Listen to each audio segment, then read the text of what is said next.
was carried out with stealth and with precision. There were no American casualties.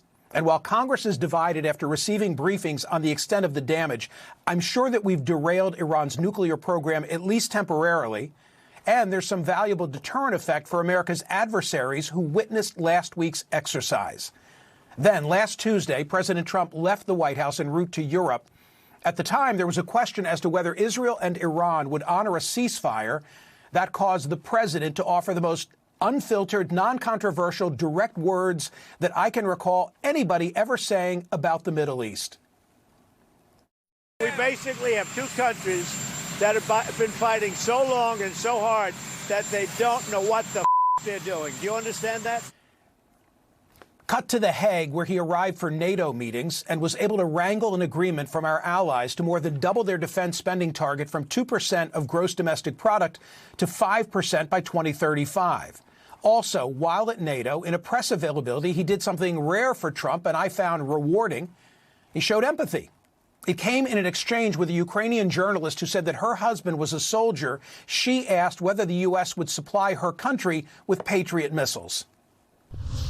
Are you living yourself now in Ukraine? My husband is there. Wow. And I can see you very, it's amazing. And me with the kids, I'm in Warsaw, actually, because he wanted me to be Is your husband a soldier? No?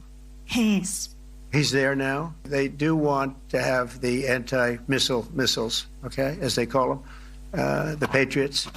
And we're going to see if we can make some available. I wish you a lot of luck. I mean, I can see it's very upsetting to you.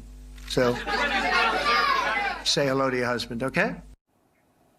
Also in that presser, he was more reflective and respectful than usual of our allies.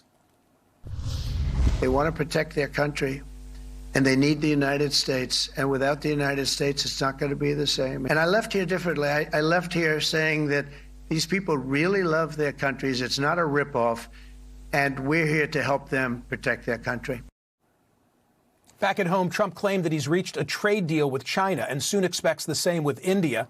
Commerce Secretary Howard Lutnick told Bloomberg that the deal was signed earlier this week. China's Commerce Ministry said Friday the two sides had further confirmed the details of the framework.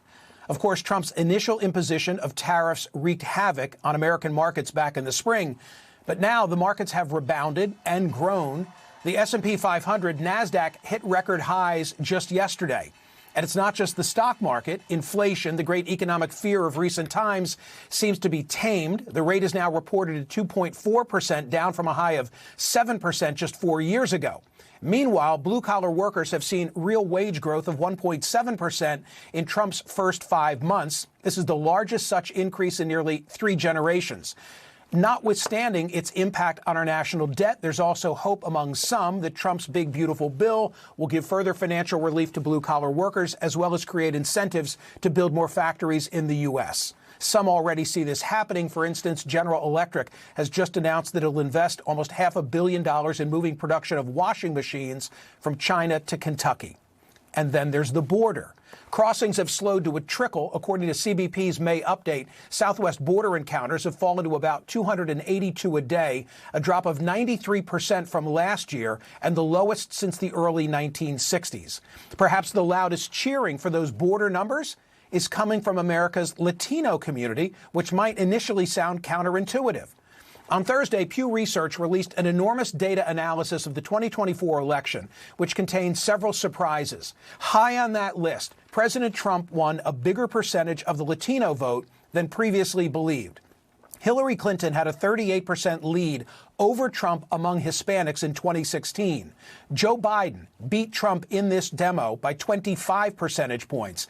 Kamala Harris's margin among these same voters over Trump, just 3 points. Even more surprising, perhaps, Pew Research concludes that if everyone had voted in 2024, contrary to the widely held belief that higher turnout helps Democrats, Trump would still have won. The data show 44% of non-voters said that they would have gone for Trump compared to 40% of non-voters who would have gone for Harris. So if more had voted, his margin would have grown. Yesterday came a huge decision from the Supreme Court. The High Court declared that federal district judges exceeded their authority when issuing nationwide injunctions against Trump's executive order on birthright citizenship. This will, of course, strengthen executive power both for Trump and for his successors. And finally, a Democratic socialist just won the nomination for mayor of New York City. And perhaps you're wondering, well, how does that affect Trump? It gives him the perfect foil, someone to play off in future political battles. This morning's New York Post references campaign literature for Zohran Mamdani, which advocates for increased taxation for, quote, richer and whiter neighborhoods. Just imagine what Trump will do with that. Winning became a punchline that Trump's opponents used to lampoon him in his first administration. He was a political novice then, surrounded by a team with which he was unfamiliar, and he was probably as surprised as the rest of us were that he won the election. This time is different. This time he came with a plan and a cabinet with senior advisors comprised of loyalists all well known to the president. And recently, he's exhibited a more layered approach to governing on both the domestic and international front, no longer solely guided by winning each day's news cycle. By any objective measure, President Trump has his opponents on the run.